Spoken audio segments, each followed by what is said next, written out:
从善泽出发，连续转乘不同交通工具，一路前往世堂雪碧后折返。回程都已经走到腿软了，我们竟然还利用等车的时间冲上黑布水库展望台，是真的非常的喘，但看到那个景色真的觉得太值得了。这次呢，带大家来看看从善泽站到世堂到底要换多少次车，跟着我们一起走吧。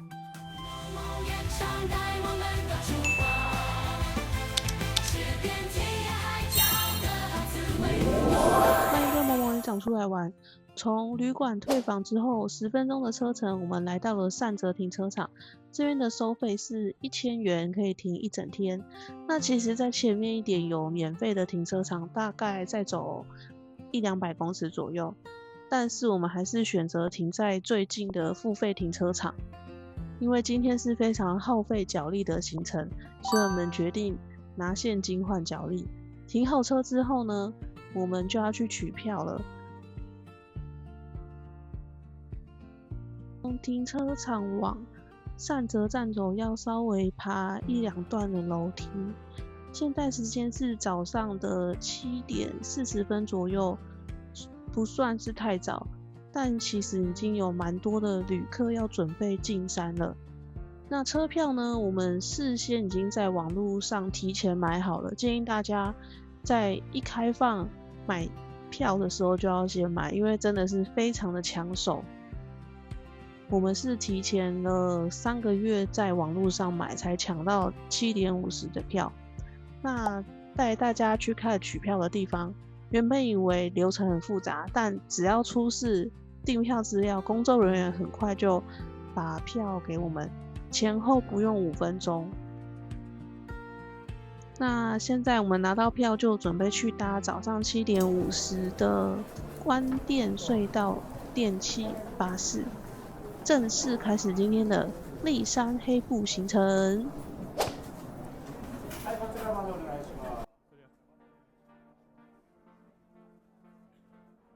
也太多人要进去搭车了吧？原本刚才看下面没什么人，一上来傻眼欸，也太多人了。大家都要等着坐7点50这个闸口的班次。我们现在要准备去搭车了。从善泽到世堂不是搭一班车直达的，而是每到一个节点就要下车步行一段距离之后，再换下一种交通工具。如果原本的预计班次没有接上，那就要再等下一班，整体的时间也会跟着往后延。接下来就看看从善泽到雪碧究竟要换多少次车呢？它的这个车票是没有对号入座的，所以假设后面的车满了，你就可以往前面的车看有没有空位可以上车去坐。如果你没有抢到坐的位置的话，你就要用扇子上山，或者是你就要选择再花15或是半个小时等下一个班次的车。那因为这一段大约是15分钟左右的距离，所以我们就选择用站一小段的方式上山。那这一段搭乘的是关店隧道电气巴士，是从善泽前往黑布水坝，大部分都是在隧道中，沿途就没有什么景色，是直接穿越整个山体，所以在行驶的时候会很明显的感觉到，从这边开始才算真正的进入立山黑布。然后在会车的时候呢，也会先停着，让对向的车先行，接着车子才会继续的开动。之前我们有跟团走过一次立山黑布，当时是从富山侧的立山站进入，穿越长野站的善泽。但那一次的体验其实没有很好，因为真的爆炸无敌多人，光是排队等车就花掉很多时间，而且很可能等了一部车上不去，还要再等下一部。所以这一次呢，我们就自驾游反着进山，从善泽进山。想说这样子可以避开人潮，但是一样可以看到雪碧。抵达黑布水坝站后，不是在这边直接原地换下一班车，要先沿着通道走出去，穿越黑布水坝之后，才会到另一侧的黑布湖站。那这边右转可以去休息区，再往上可以到展望台。那大家都往右转，我们因为行程的关系呢，我们就先赶下一部车，因为它这边的车次是固定的，所以我们就先接续先上山，待会下山的时候有时间再去挑战黑布水坝展望台。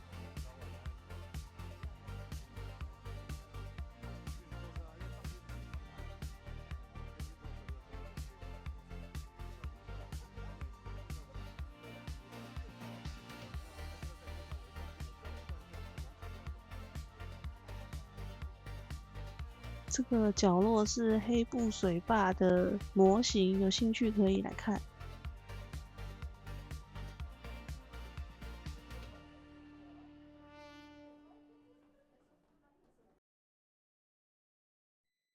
走出通道后，黑布水坝就直接出现在眼前。这个呢，也是大家必拍的黑布水坝打卡点。现场看真的比照片壮观很多。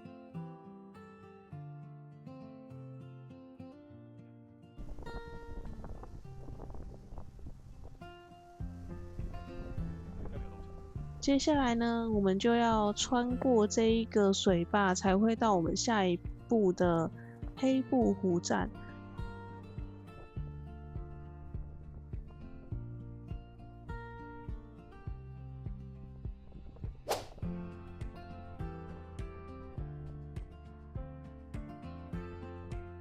大家来立山黑布的时候，不是只有一直换车需要等车计算时间，中间的步行时间也记得要算进去。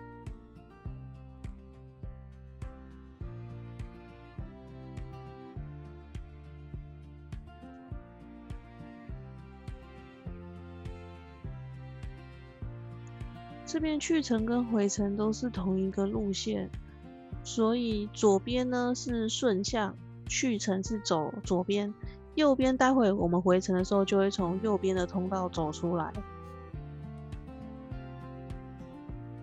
这一段我觉得气温是蛮冷的，可能因为有水汽比较潮湿，所以整个体感上是比较湿冷一些。如果怕冷的朋友，记得在这一段可以披一个围巾，或是穿个薄的外套。黑布湖站到了，现在我们就进去看看这个班次能不能搭得上。感觉排队的人已经很多了，可能要搭下一个班次了。那如果要先上洗手间的朋友，可以跟站务人员说，他会先开放让你进来上洗手间，接着再去外面等车。那因为刚刚上一班次没搭到，所以我们这次是搭下一个趟次的车。到黑布坪之后，距离下一班的空中缆车中间还有一点时间，刚好发现左边有观景平台可以看一下。所以我们就决定冲上去看。如果你懒得爬楼梯的朋友，你看我们的影片也是一样的。我们呢已经先帮你们先爬上去看了。这个楼梯看上去好像一格一格很小格，但是超级多阶的，大概有4层楼高的铁楼梯要爬。中间已经帮大家先裁掉了，其实算是蛮高的。那这边一看出去呢，一整片的雪山跟山谷都在眼前，真的算是蛮漂亮的。上面还有一小段，继续冲刺上去看看。这边这一段的景色看出去呢，也是蛮壮丽的。但是我们要转乘，所以这个景点也不能看得太忘我，还是要算好时间，赶快回去排下一班车。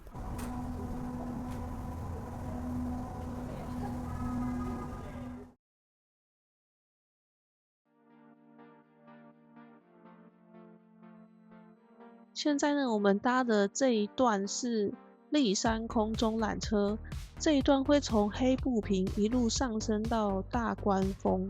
跟刚才全程都在地下的登山缆车完全不一样。缆车一离站呢，黑布湖、山谷还有周围的雪山就慢慢的出现在脚下，而且这一段中间没有任何支柱，所以视野非常的开阔，也是整趟立山黑布里面我觉得最值得看窗外的一段交通工具。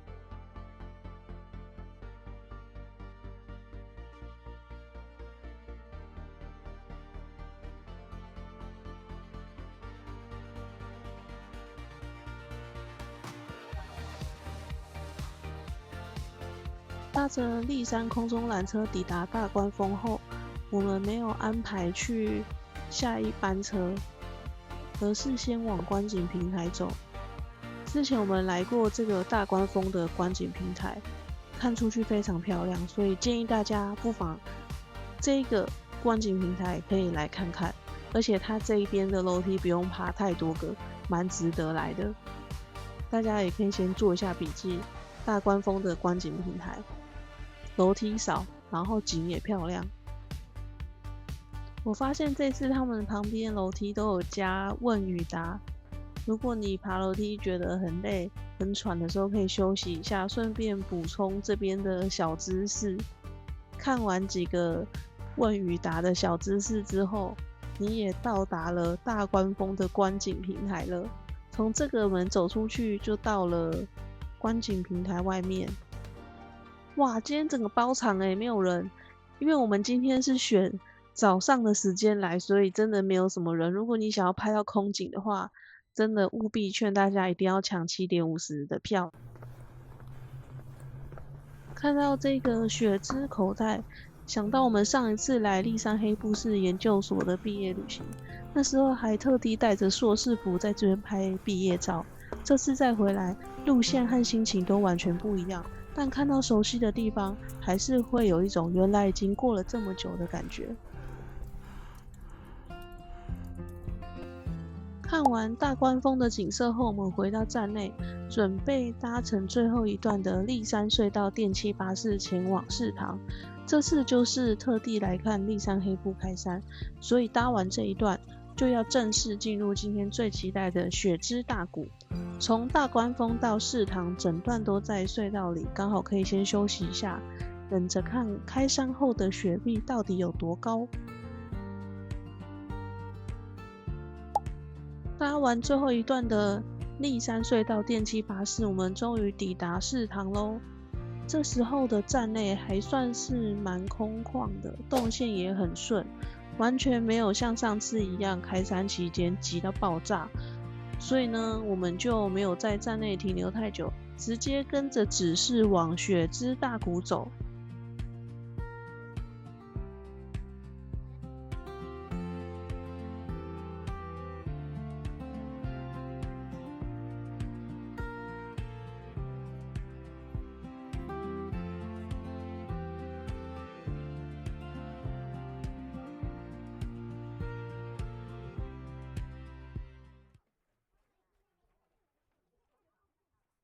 一走出车站之外，真的是别有一番天地，整片都是白色的，两边的堆雪机也把雪堆得越来越高。那这边有一个拍照点是可以跟雷鸟一起合照的，大家有兴趣也可以来拍。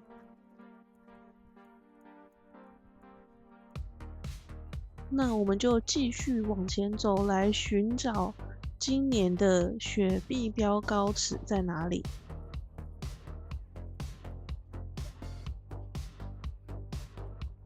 来看开山还有另外一个必拍的游客照，就是一定要跟这个呼啸而过的巴士来拍照留念。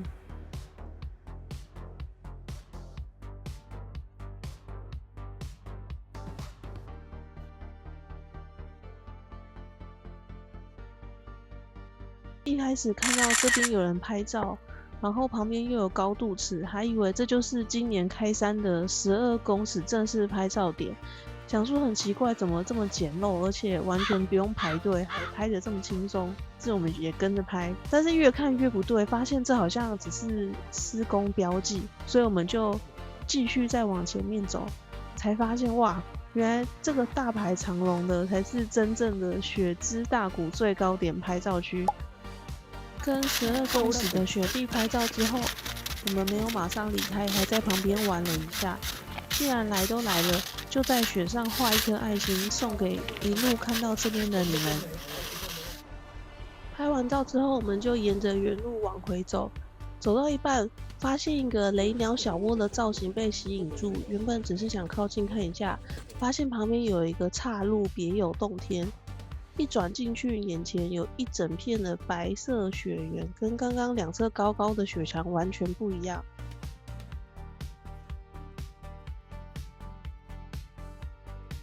前面这条路可以继续往里面走到另一个景点，不过我们没有打算要继续走，所以在入口附近拍了一下雪原跟山景，接着就准备要原路回去。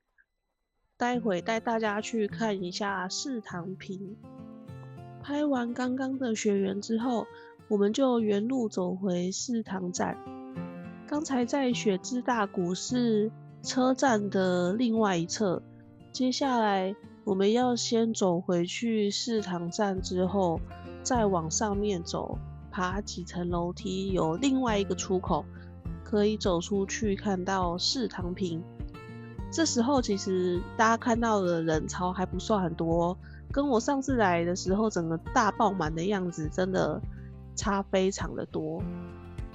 我们在这一侧停留的时间大约是40分钟左右，可以看到40分钟前后相比，其实现在的人也比刚刚我们到的时候多了。四堂站除了转乘交通之外，还有餐厅、商店跟休息空间。有一些团客会带大家来这边吃中餐。走到立山饭店这一层，这边有餐厅跟贩卖部。我们上次跟团来就是被带到这边吃午餐，但这一次我们没有要来这边吃东西，所以我们直接再往上走，往四堂坪的外面前进。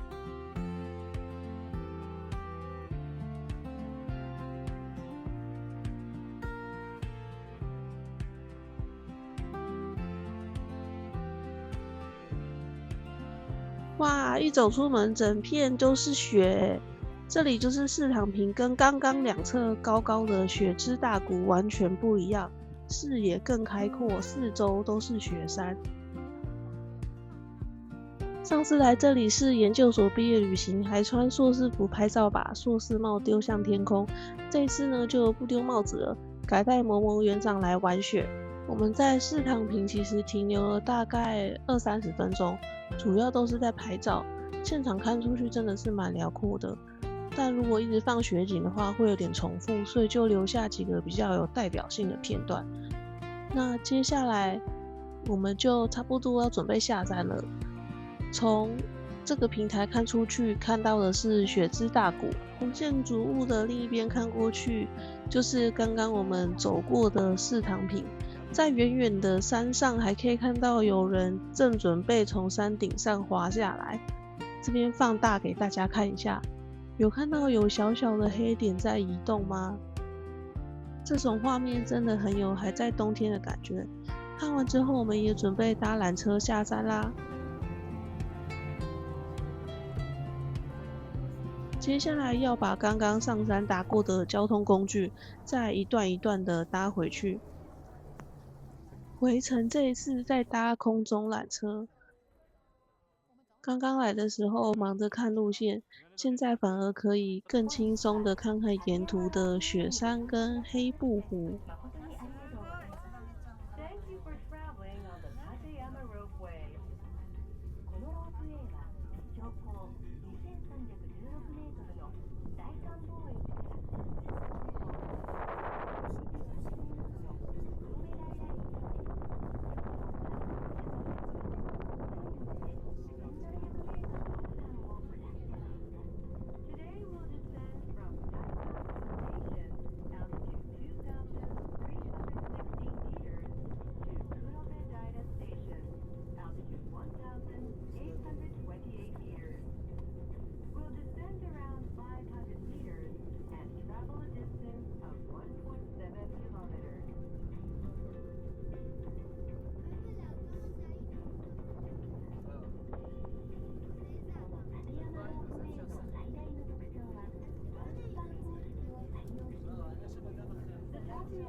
抵达黑布坪后，我们还要再换地下的缆车回到黑布湖站。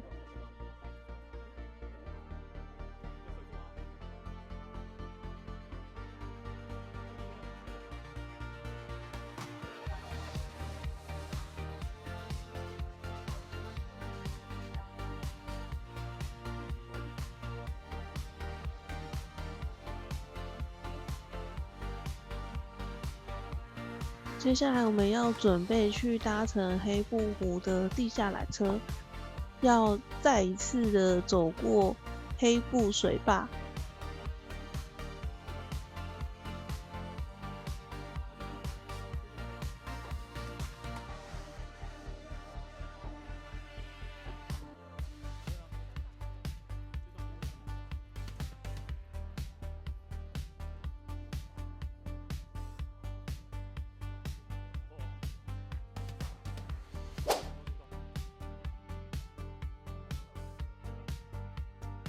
去程的时候，第一次看到黑布水坝两边风景，觉得很壮丽。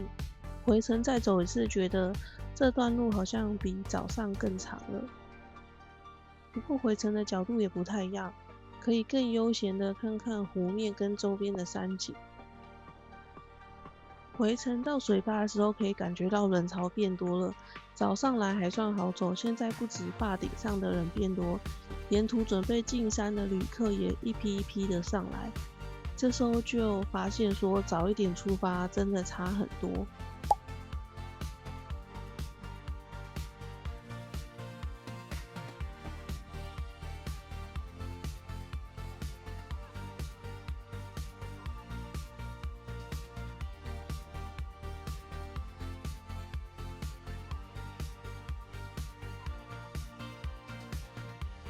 走回黑布水坝的途中，我们先看到旁边还有一个贩卖处，有一个指标是往展望台的指标。本来想说过去看一下，结果我发现旁边藏着一个很容易错过的天然涌水。现场有不少的日本旅客都拿着水瓶来装水，我们才知道这是黑布破碎带的涌水。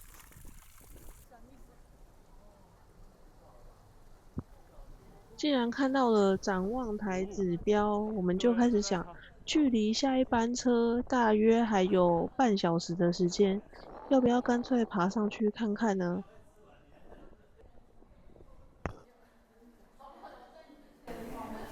正常人这时候应该走了一天，都想要直接去坐着休息。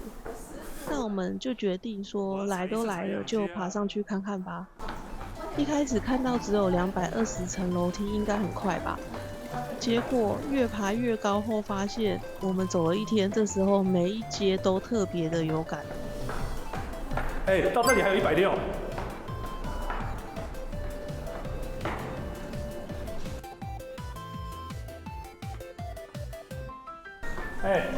我这里是100阶。楼梯旁边一边虽然有标示剩下多少距离，本来想说看到数字会比较安心，结果只是觉得怎么还越来越多，到底是有没有标错啊？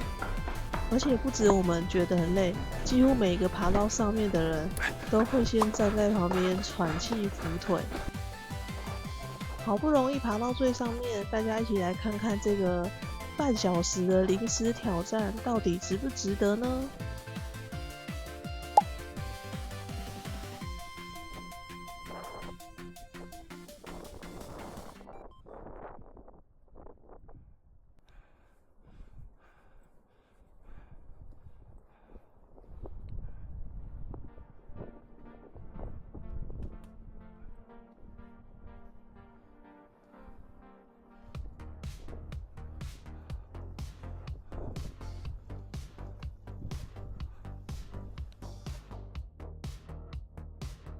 看完展望台，我们也不敢停留太久，立刻沿着原路往下走，因为我们还要赶1:05的巴士。虽然爬上山的这个气还在喘，但是因为要赶巴士，所以呢，又赶快的跑下去。还好最后有顺利的赶上回善泽的巴士，这一趟临时加码的挑战才算安全完成。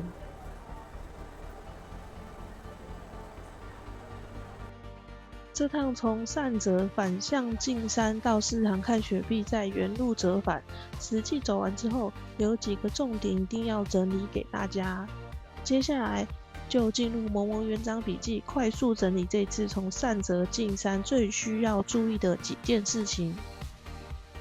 最后帮大家整理3个重点。第一，开山期间越早出发越好。我们早上到四堂时候还蛮空的，回程的时候人潮就明显变多了。第二，转程前要先看好下一班车的时间，可以利用转车的空档出去看黑布坪跟大关峰的景色。第三，这一趟不只是要一直换车，中间还要走过黑布水坝跟雪地，记得要保留体力。更完整的班次安排和实际路线，我会放在园长旅行研究室的会员笔记里面哦。如果这次影片有帮你省下查路线和排行程的时间，欢迎用超级感谢来支持萌萌园长。喜欢日本自由行的，记得按赞、订阅萌萌园长同游趣。我们下一期再一起出来玩哦。また来てね。